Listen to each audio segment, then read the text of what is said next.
현 정부의 진짜 속내는 뭘까요? 그냥 저는 뭐 속내는 모르겠고요. 제 생각은 그래요. 저는 부동산으로 수익을 내고 부동산 투자를 해서 이윤을 챙기고 이런 게 불로소득이라고 생각 안 하고 자본주의 사회에서 할 수 있는 일이라고 생각해요. 죄가 아니야.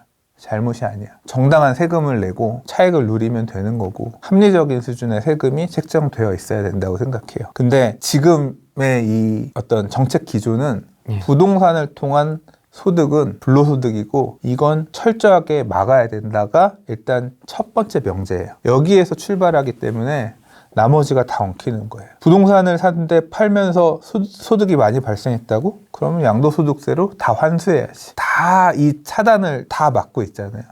그러니까 모든 부분에 있어서 그러니까 부동산을 통한 수익 창출 이런 부분들을 다 지금 막으려고 하다 보니까 많은 부분에서 지금 문제가 발생되고 있는 것 같아요. 지금 정부의 속내 얘기를 하다가 이 얘기가 나왔는데, 그러니까 정부가 추구하는 방향이 이거다 보니까 결국 이 범위 안에서 제가 이 말씀을 드린 이유는 뭐냐면 저는 신축 주택의 공급이 부족하다고 생각하는 사람이 아니에요. 아, 그렇습니까? 네. 저는 많은 전문가들이 신축 주택이 부족하고 이걸 많이 져야 이 문제가 해결된다고 생각하는데 동의하지 않아요. 예전부터 동의하지 않았어요. 그럼 뭐가 문제냐? 저는 양도소득세 중과제도가 문제라고 생각해요. 저도 다주택자지만 중과 안 했으면 벌써 팔아먹었을 거예요. 세금이 너무 많아가지고 팔지 못하는 소유자들의 다주택 물량들도 많아요. 재고주택 매물들이 안 나오고 있는 게 여러 측면에서 생각해 볼 수가 있는데 재고주택 매물이 안 나오는 거는 세제 때문에 안 나오는 거고 실제로 결국 팔고 옮겨가거나 아니면 새로 진입하거나 빌라 살다가 아파트로 갈아타거나 아파트에서 면적을 키우거나 뭐 이런 많은 거래에 있어서 거래들이 지금 자꾸 둔화되고 있잖아요. 그래서 안 돌고 있잖아요. 그러다 보니까 정체가 만들어지니까 지금 가격에 지금 문제가 자꾸 계속 생기는 건데 재고주택에 대한 이런 막혀있는 부분들, 재고주택 매물이 안 나오는 부분들이 그러니까 재고주택 공급이 부족한 게 사실 저는 더 문제라고 생각하고요. 또 하나 문제가 뭐냐면 분양할 때 있어서 지금 분양가 규제를 굉장히 빡세게 하고 있어요. 그러니까 사람들이 보면 빌라는 당연히 사면 안 되고 내 집 마련을 어떻게 해야 되냐 하면은 다 누구나 뭐라고 얘기하냐면 아파트 청약, 무조건 새 아파트 청약 받아야 된다고 얘기를 해요. 그럼 그 기준이 만들어진 이유도 생각을 해보면 옛날에는 아파트 청약이 무조건 로또는 아니었어요. 항상 바뀌었다. 분양가가 비싸면 먹을 게 없으니까 안 들어갔고 분양가가 싸면 먹을 게 있네 들어갔고 이게 분양시장도 결국은 항상 고민을 했단 말이에요. 청약 물량을 놓고 먹을 게 있다 없다 신이 팔 거냐 말 거냐 그러니까 이 안에서도 시장이란 게 형성이 됐는데 지금은 그런 게 없어요. 청약은 무조건 들어가야죠. 왜? 분양가를 너무 계속 억제해놨으니까 이렇게 된 거예요. 그럼 분양가를 왜 이렇게 계속 억제를 해놨느냐? 결국 그것도 일종의 분양가 억제를 통해서 불로소득을 방지하기 위한 거예요. 그러니까 지금 나오는 얘기는 당첨자들이 너무 불로소득을 많이 먹지 않느냐? 그럼 그 불로소득도 막아야 돼라고 해서 얘기가 나오는 게 지금 뭐 앞으로 분양가를 싸게는 주지만 30년 갖고 있어야 집을 다 넘겨주는 환매 조건부 주택이라든가 아니면 그냥 토지만 공급하는 다 주택을 전부 다는 못 주겠고 건물분만 너한테 넘길게라고 하는 뭐 토지 임대부 주택을 공급하느니 결국 이 불로소득을 인정하지 못하겠다는 생각하에서 이 청약 제도들이 이렇게 가고 있거든요. 이 부분들도 조금 고쳐져야 되는 거 아닌가. 그러니까 결국 지금의 사람들의 신축 선호 현상이나 그러니까 새 집을 자꾸 받으려고 하는 신축 선호 현상이나 청약 만능 그러면서 다른 쪽으로 시장이 만들어지지 않고 있는 그러니까 왜냐하면 유주택이 되는 건 굉장히 불리한 어떤 포지션으로 지금 가는 거니까 결국은 이 많은 문제의 근본에 뭐가 있냐면 부동산으로 불로소득을 일으키는 거는 굉장한 일종의 범죄에 가까운 거고 정책적으로 이건 무조건 막아야 된다라고 하니까 다 빵꾸가 나는 거죠. 분양가도 그렇게 억제를 하다 보니까 또 그거에 따른 그래 그렇게 분양가 억제를 하면 우리도 그런 공급을 지금 하지 말까 민간 택지에서 지금 문제 분양가 상한제 이런 것 통해서 문제 발생하는 것들 계속 나오고 하잖아요. 그래서 뭐 정부의 큰 의미 정부가 생각하고 있는 큰 푸석 이런 건 잘 모르겠고 그냥 중요하다고 생각하는 가치를 정책에 자꾸 녹여서 반영을 하다 보니까 자본주의 사회에서 가장 중요한 축이라고 할 수 있는 시장이 작동을 하지 않게 되었고 신축 매물의 공급보다는 오히려 재고주택 매물 공급이 축소가 된다든가 이런 부분들이 많이 엉켜서 지금의 어떤 순환이 되지 않고 있는 좀 막조건을 낳고 있는 것 같아요. 그럼 해결하려면 이걸 좀 순환되게끔 해야 되겠네요. 이게 지금 뚝을 무너뜨리면 어떤 상황이 생길지는 잘 모르겠어요. 지금 이거는 좀 뭐 조심스러운 견해지만 매물이 없다 보니까 원래 물이 이만큼 갇혀 있다고 하면 그냥 요 안에서 거래가 되면서 큰 문제가 없을 만한 그런 트랜잭션이었다고 하면 이걸 갖다가 양도소득세 중과라든가 거래 제한으로 해서 이렇게 매물들의 개수를 이렇게 줄여놨잖아요. 그러니까 그 물을 이 안에다 넣으려고 생각하니까 자꾸 가격은 이렇게 올라가서 이만큼 높이에서 지금 계속 이러고 있는 거예요.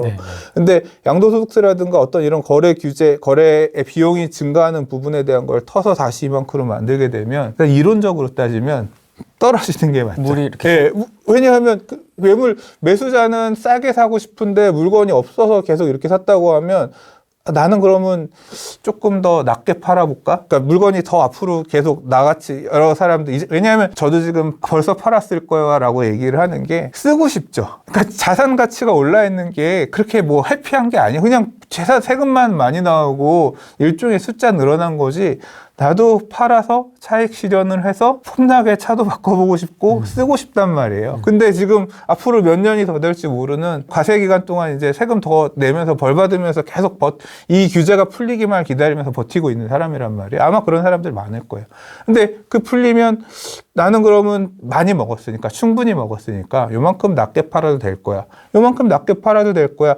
그러면 매수자 입장에서도 싼 물건 하나씩 나오네? 그럼 좀 있어 볼까? 이렇게 되면서 무너질 수가 있거든요. 투매가 나오는 실제로 이제 2009년 이후에 또는 그런 하락장에서 이 투매가 나오진 않았지만 하락장은 지리하게 길게 걸리면서 이렇게 빠지지 않고요. 물건에 따라서 재건축이나 재개발과 같이 실사용 거주가 받쳐지지 않은 물건 형태들. 살고 있는 집은 잘 안 빠져요. 그러니까 왜냐하면 자가 점유가 높은 아파트나 이런 곳들 같은 경우는 전세 가격이 높게 받쳐지거나 내가 그냥 살고 있기 때문에 굳이 싸게 안 내려도 그냥 있어요. 근데 재건축이나 재개발은 많은 레버리지, 매달 나가야 되는 대출 이자 등을 감당해서 사람들이 들고 있기 때문에 위태위태하게 들고 있단 말이에요. 그러니까 가격 하락폭이 상대적으로 더 큰 편이고 일반 이런 거주하고 있는 자가 점유가 높은 아파트는 하락폭이 되게 더딘 편이거든요. 가격이 낮은 애일수록 더 그렇고. 그래서 지지부진하게 조금씩 빠지는 거예요. 공교롭게도 과거를 되짚어서 보면 매물이 많이 나오고 이런 상황이 생겼던 거는 분명히 양도소득세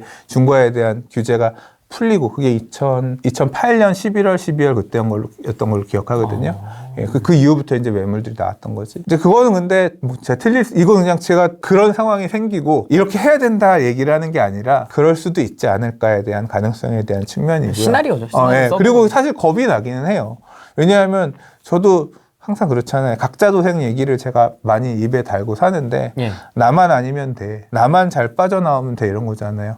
이게 만약에 이게 뚝이 이렇게 조금씩 가는데 지금은 단순히 양도소득세만 가지고 얘기를 하면 그거지만 또 공급 물량에 대한 충격도 있잖아요. 뭐 3기 신도시 입주가 막 갑자기 쓰나미처럼 오면서 공급도 주변에 막 신축 공급도 내가 갖고 있는 주택과 비교될 만한 양질의 주택이 갑자기 많이 나온다라고 하면 나 좀 더 먹고 팔려고 그랬는데 그것 때문에 좀 더 낮춰서 팔아야 되는 경우가 생기고 우리 옆집이 나보다 그거보다 더 싸게 판다고 내놓으면 이러면서 급격하게 빠질 수도 있거든요. 항상 투자라는 게 그렇잖아요. 그래서 이제 그런 시절이 안 왔으면 좋겠긴 한데 만약 양도소득세 중과 규제나 이런 게 막 되게 세게 있는 상태에서 그런 공급이 많이 나오면 좀 오히려 아까 지금 그런 이유 때문에 버틸 것 같고 그건 규제가 없는 상태에 공급이 많으면 비교 우위가 약한 이런 물량들은 더 하락폭이 클 수도 있겠죠. 그런 시절이 오면. 가장 큰 문제는 양도소득세 중과가 일단은 현재는 그런 매물을 잠그는 역할을 하면서 그러니까 그러니까 신축 주택의 공급 부족보다 재고주택의 공급 부족을 야기하는 많은 정책, 대표적인 게 양도소득세인 거고 그것뿐만 아니라 거래를 규제하기 위한 수많은 규제들이 다 그런 그런 부작용을 야기하고 있다고 생각해요. 저도 말을 그렇게 두서 있게 잘하는 편은 아니라 말씀드렸다시피 오늘 아무 준비도 안 하고 와서 그냥 생각나는 대로 말씀을 드리다 보니까 조금 주저리 했는데 결국 뭐 이 정부가 생각하고 있는 어떤 큰 방향이 뭐냐 그거는 일단 모르겠고 가장 크게 생각하고 있는 거는 부동산을 통한 불로소득은 안 된다라는 명제, 이 명제를 기준으로 나머지 모든 어떤 공급이고 뭐 세금이고 뭐를 다 조여놨기 때문에 지금의 이 혼란스러운 카오스가 연출되고 있다 그렇게 생각해요. 어떤 분들은 그 얘기 하시던데요. 이거 분양가 상한제를 시행해야 된다 이런 얘기도 좀 있고 분양원가를 공개해야 된다 이런 얘기도 있고요. 뭐 별로 전 동의하지 않죠. 분양가 규제를 하고 원가 공개해도 당첨되는 싸게 분양 받으면 당첨된 그 사람만 피밖으로 또 되는 거죠. 시장의 물량 그 얼마 안 되는 물량이 시장에 그렇게 충격을 줄 만한 어떤 숫자가 아니기 때문에 뜨거운 물에 얼음 하나 던져봐야 금방 녹아서 없어지잖아요. 또는 찬물에다가 뜨거운 물 던진다고 하더라도 금방 동화가 되죠. 다수가 중요한 거기 때문에 공급되는 소수의 어떤 신규 아파트 물량 가격을 싸게 한다고 해서 기존 주택 시장이 뭐 다산 신도시에 지금 신규 분양 하나 나온다고 해서 뭐 지금 동탄 이신도시에 그런 것들이 있었잖아요. 동탄 이신도시 평균 막 9억 10억 하는데 네. 아야 여기 분양가 원가 공개해서 5억짜리 아파트 1000세대 들어갑니다 하면 5억짜리가 10억 되는 게 빠르겠어요. 10억짜리가 기존에 10억짜리 아파트들이 6, 7억으로 떨어지는 게 빠르겠어요. 5억짜리가 10억으로 올라가는 거죠. 재개발 재건축을 풀어야 된다. 그래야 집값이 잡힌다. 저는 그건 되게 조심스럽다고 생각해요. 그러니까 저는 재개발 재건축을 활성화해야 된다라고 생각하는 쪽의 사람은 아니에요. 도시가 균형 있게 유지가 되기 위해서 제한적으로 돼야 된다고 생각하는 편이고요. 재건축은 물리적으로 활성화되기가 힘들어요. 이 용적률에 대한 어떤 사회적 합의가 개선되지 않고서는 재건축은 한계가 있어요. 90년대 초중반에 지어진 아파트들, 3종 일반 주거지역에 지어진 아파트들 용적률이 400%에 가까워요. 얘는 물리적으로 재건축이 어려워요. 그러니까 다 리모델링 하죠. 98년 이때까지 지어진 아파트들은 재건축이 쉽지가 않아요. 그러니까 뭐 이촌동에도 보면 리모델링 얘기가 나오는 게 지금 3종 일반 주거지역에서 재건축하면 용적률 300% 상한인데 마이너스 재건축밖에 안 되거든요. 지금 30평형대 재건축하면 20평형대로 추려서 가야 돼서 물리적으로 어려워요. 그럼 400%짜리를 500%로 늘리려면 용적률을 이렇게 올리는 거는 사회적인 합의가 있어야 돼요. 그렇잖아요. 도시계획이 망가지는데. 대한민국 인구가 앞으로 계속 줄어들 것 같은데 용적률만 계속 늘리면 그 니네 재건축하자고 도시가 엉망이 되는 거 아니에요. 인구는 줄어드는데 여기만 용적률 높은. 그래서 그거는 당연히 쉽지 않을 거라고 생각하고요. 주택지들 일반 재개발 같은 경우는 필요에 따라서 할 수 있겠지만 재개발 구역을 지정하는 기준들, 접도율, 호수밀도, 과소필지 이런 부분은 그것도 사실 시기에 따라서 강화했다 완화했다 할 수 있는데 재개발을 너무 기준을 완화해서 풀어놓게 되면 서울에 아파트밖에 안 남아요. 근데 그거는 저는 바람직하지 않다고 생각하거든요. 우리나라가 인구가 줄고 어느 정도 이제 저성장으로 간다고 생각하면 이건 그냥 제 철학이에요. 뭐 옳다 그런 게 아니라 그렇게 간다고 보면 재개발도 앞으로 꾸준히 해야 되겠긴 하지만 어느 정도의 기준, 정해져 있는 기준에 맞춰서 부합하는 곳들만 제한적으로 하는 게 맞다고 생각하고요. 과거처럼 다 대재개발의 시대, 대도시 재생의 시대 뭐 이런 식으로 좀 치우치진 않았으면 좋겠어요.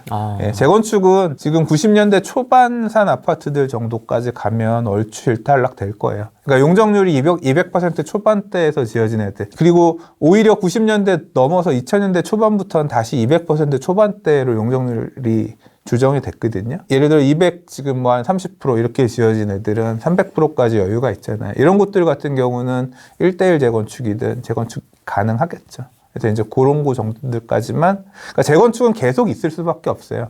용적률이 300이었는데 헐구 300으로 짓는 것도 가능해요. 왜냐하면 내가 집 헐구 새로 짓는데 집이 너무 낡아서 주택으로 효용을 잘 못하면 헐구 새로 내 돈 들여 지을 수 있잖아요. 왜? 헐구 내 돈으로 공사비 들여 새로 지었는데 훨씬 지어놓은 가치가 더 높으면 해도 되는 거잖아요. 추가 부담금은 당연히 내야 되는 거고. 예, 이제 그런 식의 재건축이 충분히 앞으로도 계속 있을 수 있기 때문에 불가능하지는 않을 거라고 생각해요. 인터넷 유튜브에서 부동산에 대해 뭐라 하면 적폐 모드로 갈 수 있습니다. 저 그거 봤습니다. 기사. 부동산 유튜버들 뭐 정보 제공하는 자문업 신고하라고 막. 그게 이제 앞으로 추가가 될 것 같은데 조금 디테일하게 설명이 붙어야 될 것 같아요. 사실 후랭이님이나 저는 그런 정보 제공업은 아니라고 생각하거든요. 그러니까 어떤 경우가 있냐면 상담해라. 뭐 유료 상담 받아라. 전화 띄워놓고. 뭐 그런 분들이 있잖아요. 이제 그런 분들을 규제하기 위해서 만든 내용인지. 그러니까 어떻게 보면 지금 하는 얘기도 뭐 사라 이런 얘기는 아니잖아요. 부동산 정책평론? 네. 또는 뭐 아니면 뭐 의견 얘기하는 거니까 이런 것도 자문업 등록하고 하라고 하면 전 안 할 것 같아요. 왜냐하면 이거 해서 버는 게 없는데 또 아니 그냥 취미 삼아 일종의 지금 취미 삼아 또는 이제 유튜브 계정 유지하려고 네. 그냥 하는 건데 굳이 뭐 이걸 자문업 등록해서 하라고 하면 야 돈벌이로 하는 것도 아닌데 그땐 난 안 해야지. 이제 저는 사실 그렇게 맘먹고 있거든요. 이게 근데 괜히 이걸 기준을 까다롭게 보면 피곤해지잖아요. 그 기사가 아직 지금 뭐에 통과된 건 아니에요. 이제 앞으로 그렇게 법률 만들어서 통과시키면 이제 실제 어떻게 적용할 건지에 대한 가이드가 나올 텐데 그때 보고 판단해야죠. 그럼 이제 별별 수다도 그만해야지. 일주일에 한 번 하는 건데 그냥 그것도 그럼 그만해야겠다 생각하고 있어요. 저는 가야 되거든요. 등록해야 되거든요, 저는. 해야지 뭐. 네, 저는 해야 되거든요. 상담하면 이게 가야 될 길이라고 생각하면 다 해야지 뭐. 이제 괜히 등록을 하면 이제 하고 싶은 얘기도 못 할까봐 제재가 들어오지 않겠습니까, 아무래도? 확정이 되지 않은 상태에서 기사에서만 몇 번 보다 보니까 그런 건데 제재해야 된다고 생각되는 사람들은 솔직히 좀 있거든요. 제가 가끔 이렇게 모자이크해서 포스팅 하는데 아 진짜 저렇게 하는 것도 좀 문제가 있지 않나? 그러니까 같은 급으로 뭐 밖에서 보는 입장에서는 그놈이나 나나 똑같이 볼 수 그렇죠. 있으니까 그렇죠. 그렇게 볼 수 그러니까 있죠. 뭐 그거에 맞춰서 대응해야 될 것 같아요.